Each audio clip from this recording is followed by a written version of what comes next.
been any other way. Come on. I'm so thankful to Pastor Clancy for inviting me to this church. Come on, y'all clap for y'all, Pastor.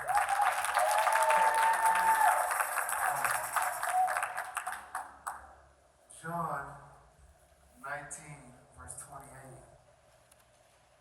If you would stand, John, verse 19 and 28. If you haven't seen it, man. Later, knowing that everything had happened, everything that's now been finished, and so the scripture will be fulfilled, Jesus said, I am thirsty. You may be seated. I want to call this sermon, Coach, I Need Some Water. Coach, I need some water. I believe in order to understand Scripture, we have to understand the context of Scripture. John 19, verse 28 and 29 notes that Jesus, knowing all things were completed, said, I thirst, in order to fulfill the Scripture that had come before him. The Scripture that he fulfilled was Psalm 69, verse 21. It says, they gave me poison to eat. In my thirst, they gave me vinegar to drink. Brothers and sisters, Jesus was offered two different drinks while he was on the cross. The first was mixed with gall or myrrh, which was a narcotic used in those days, used as a painkiller substance. It was offered to him before his crucifixion to dull the pain. But here's the surprise this morning. Jesus refused to drink it.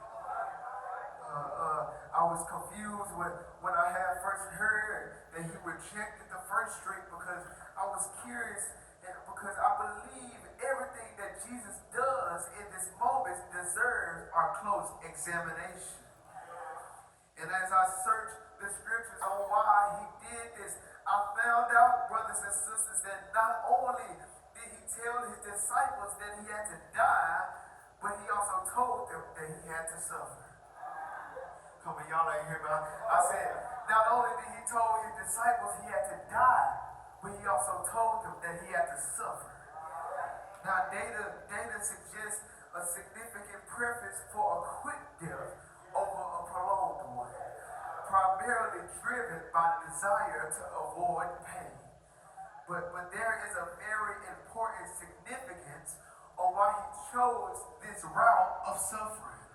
And I don't think we understand the difference tonight, but this morning the difference is that he was sent here to die for us. But it was his choice to suffer for us. Y'all ain't hear me. He was sent here to die for us. But it was his choice to suffer for us. Y'all not hear me. The reason why he was sent on earth was to die for us, but it was his voluntary decision to suffer for us.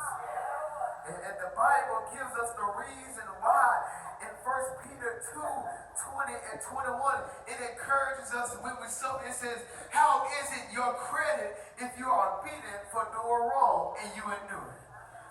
But if you suffer for doing good and you endure it, this is commendable before God. For to this you were called before Christ. He also suffered before you, leaving behind an example that you should follow behind his footsteps. Come on, look to the person beside you and say, his mission was to die for you. But he chose to suffer for you. Come on, that ain't the right name, but they ain't ready to have no church say, his mission was to die for you. But he chose to suffer for you. I gotta move quick. I'm gonna get out your way, Pastor Class. Before he was presented something to drink the first time. At the moment he was presented, Jesus said, I'm thirsty. Brothers and sisters, I grew up playing basketball, but if I'm honest, when I started, I was always on the bench. But as I continued to perfect my craft, my minutes would increase, and over time, I became a starter on my team. But yet, I would still get subbed out at the games. But there came a point in my basketball journey where I would play games back to back to back without getting out the game. And if you played this sport competitively, you will understand that a full game was 40 minutes with a pausing clock, which made the time seem even longer. In this particular game, we played a very good team out of town. They were from Memphis, but we played them out of town. And we were in the fourth quarter, and my team was up with a comfortable lead. So I decided to ask my coach for some water.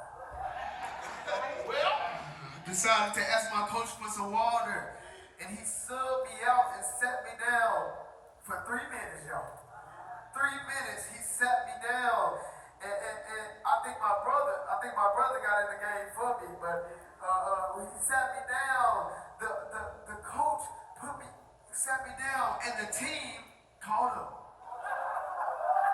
For 3 minutes, y'all. My brother got in the game, and the team called him.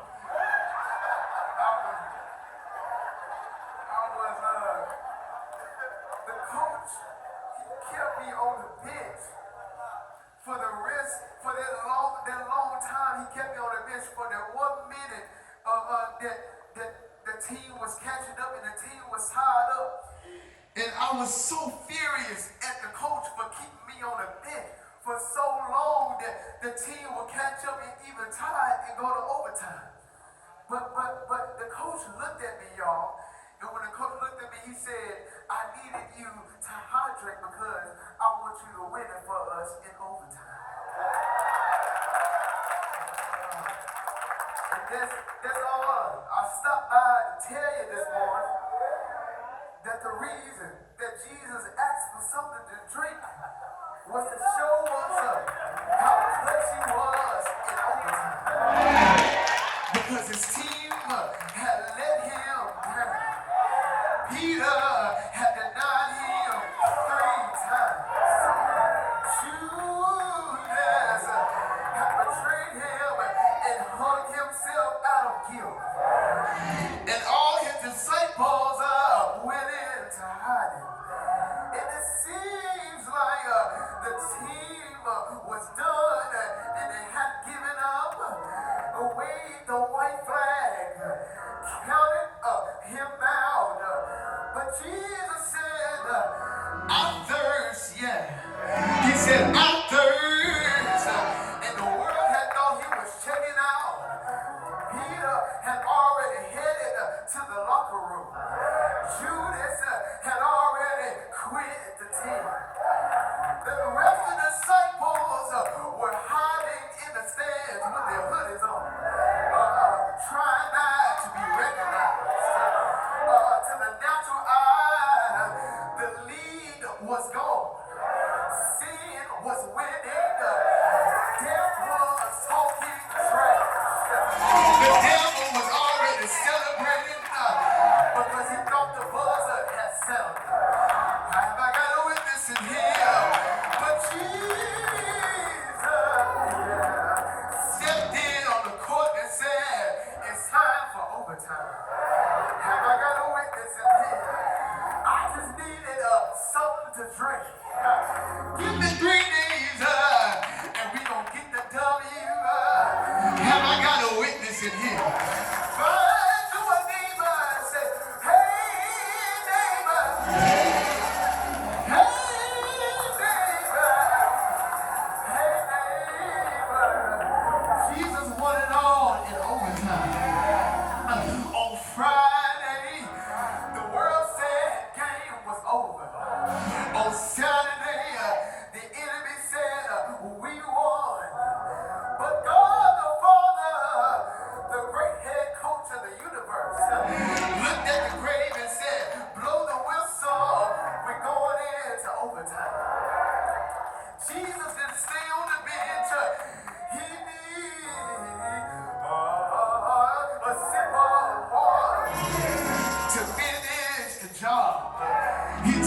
3 days, 7